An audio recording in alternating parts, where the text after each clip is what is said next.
여보세요? 나야, 영숙 씨. 요즘 통 연락도 없고 괜찮아? 아이고, 그러게 말이야.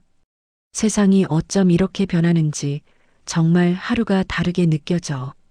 어제 가게 문 닫고 집에 오는데 이대로는 안 되겠다 싶더라고. 이 막막한 심정을 누구한테 말해야 할지 밤새도록 잠 못 이루며 고민했어. 결국 영숙 씨한테 전화했네. 내 마음을 알아줄 사람은 영숙 씨밖에 없을 것 같아서. 내 나이 이제 55. 내 청춘을 바쳐 평생을 성실하게 살아왔어요. 작은 옷가게 하나 정말 내 피땀으로 일군 소중한 공간이었지. 이 가게 덕분에 우리 딸내미 대학도 보내고 남편 은퇴 자금도 조금이나마 마련할 수 있었어. 누구에게도 부끄럽지 않게 나름대로 참 열심히 살았다고 생각했죠. 그런데 요즘은 밤에 잠도 오질 않아요. 눈을 감으면 온갖 걱정들이 그림자처럼 몰려와서 나를 덮쳐 마치 커다란 돌덩이가 가슴을 짓누르는 기분이야.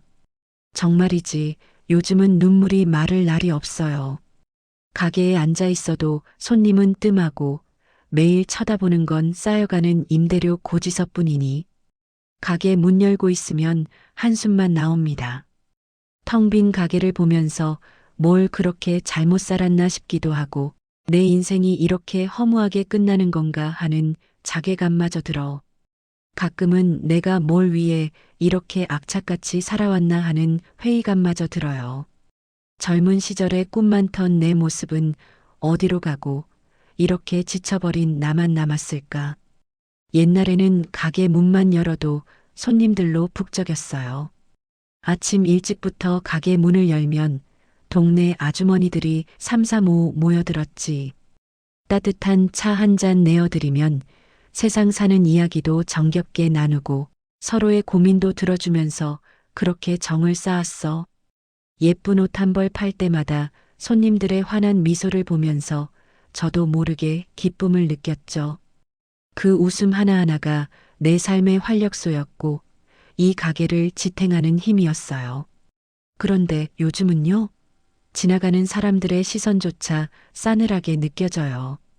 마치 제가 죄인이라도 된 것처럼 초라하고 보잘것없는 존재가 되어버린 것 같아. 사람들의 무관심 속에 덩그러니 남겨진 기분이야. 특히나 그 강남 홈쇼핑인지 뭔지 그게 방송을 시작한 후로는 우리 같은 작은 가게들은 설 자리가 아예 없어져 버렸어요.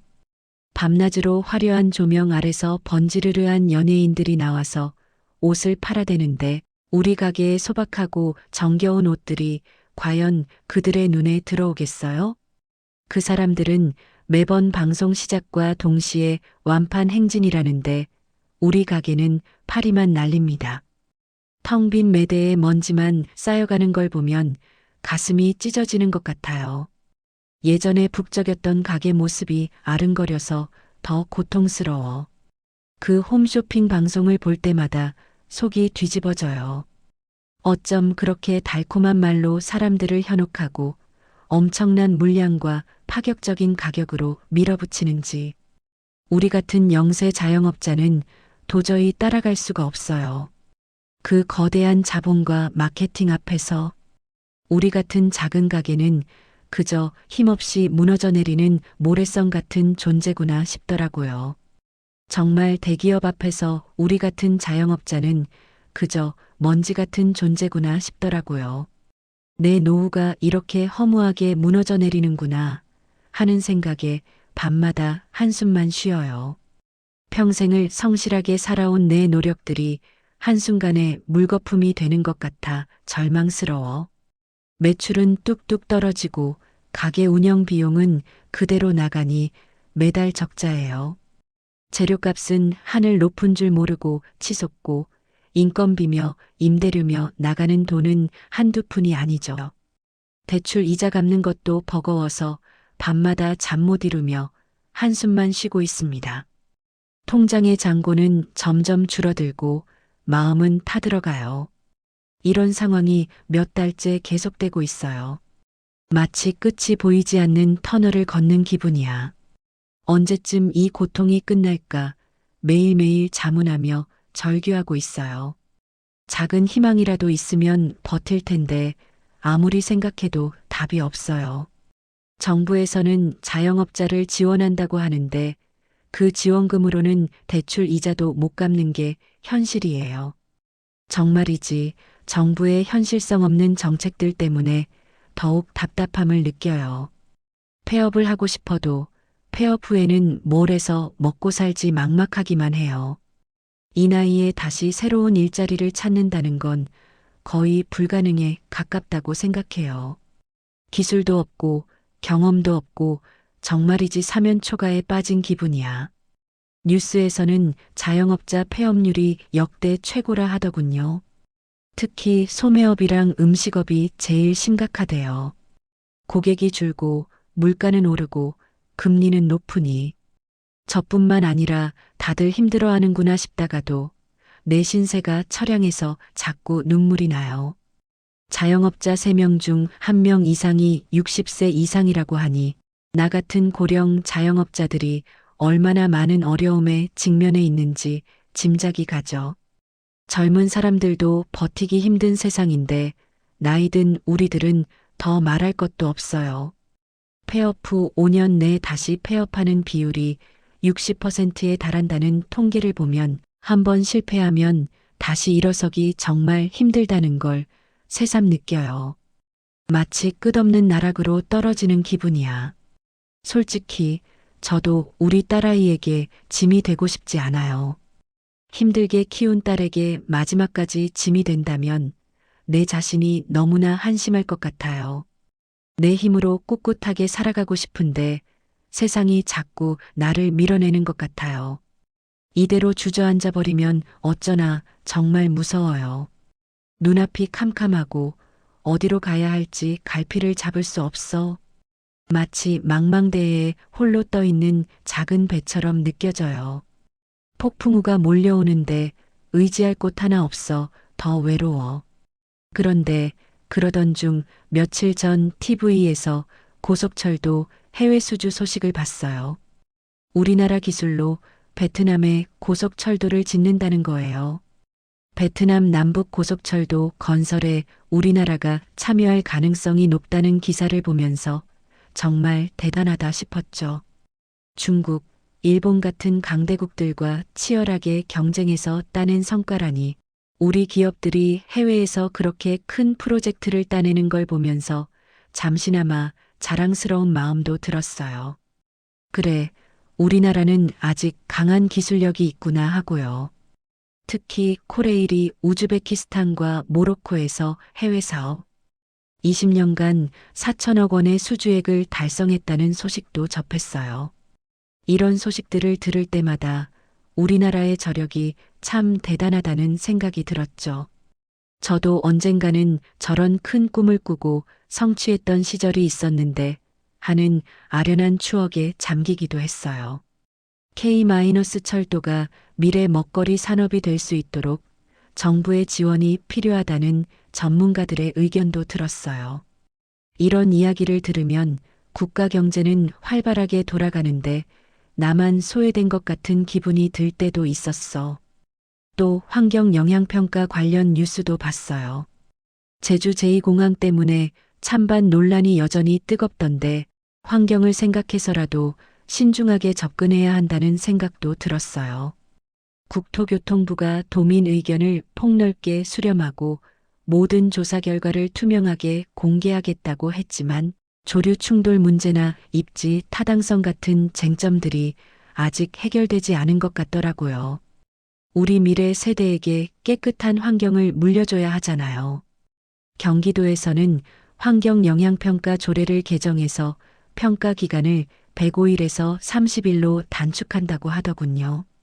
이런 소식들을 보면서 세상은 이렇게 빠르게 변하고 발전하는데 나만 제자리에 멈춰 있는 것 같아서 더 서글펐어요.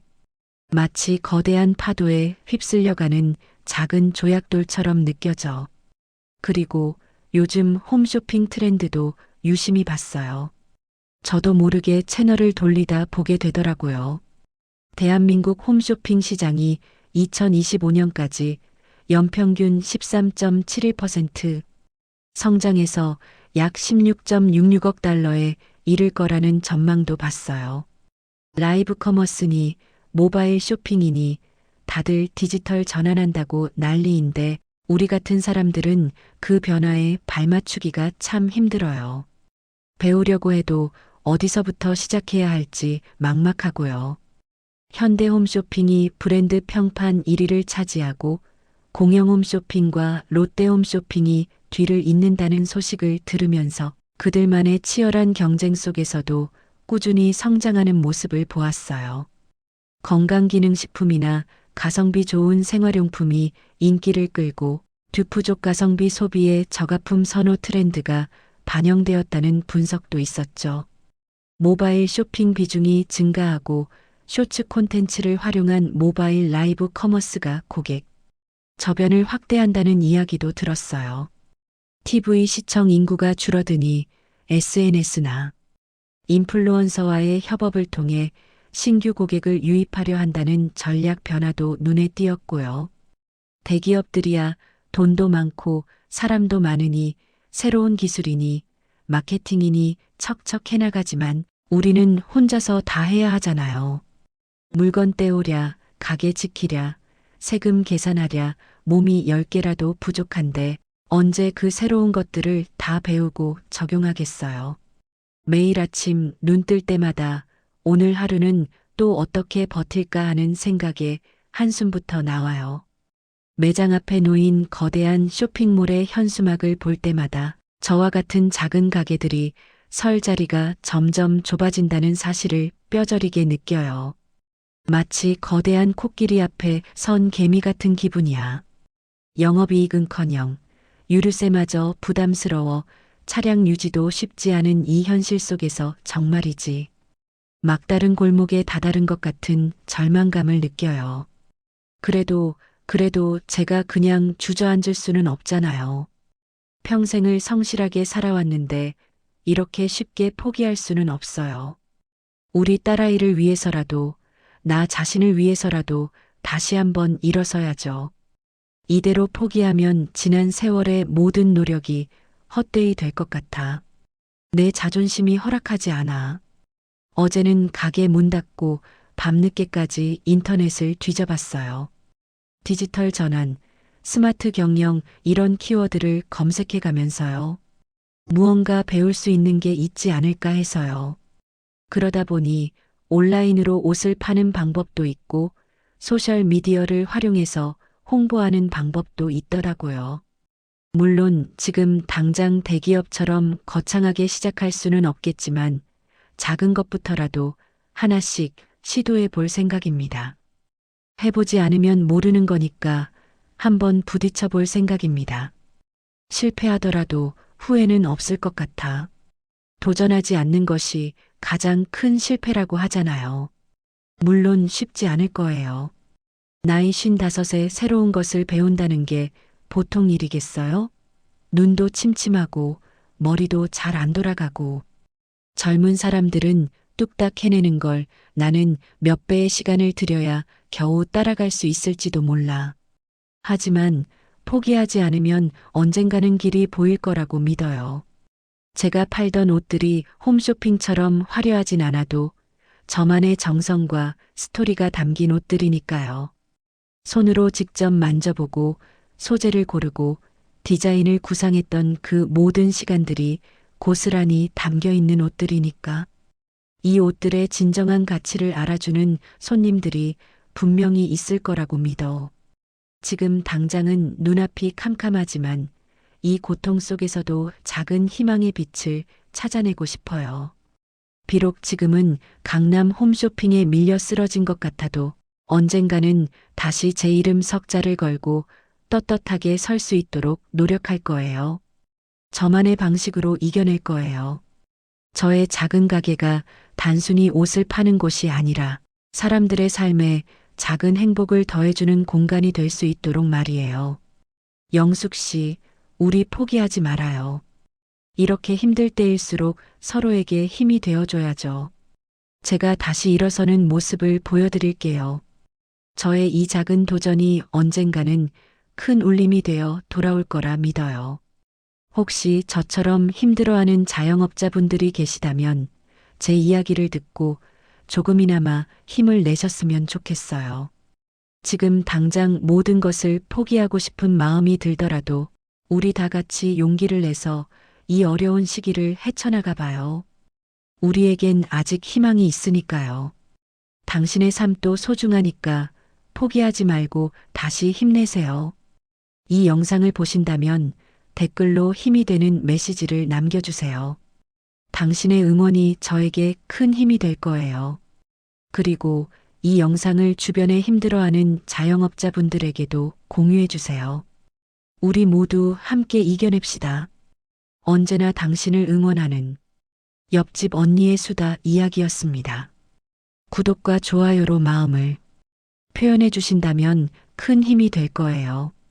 다음 사연에서도 다시 만나요.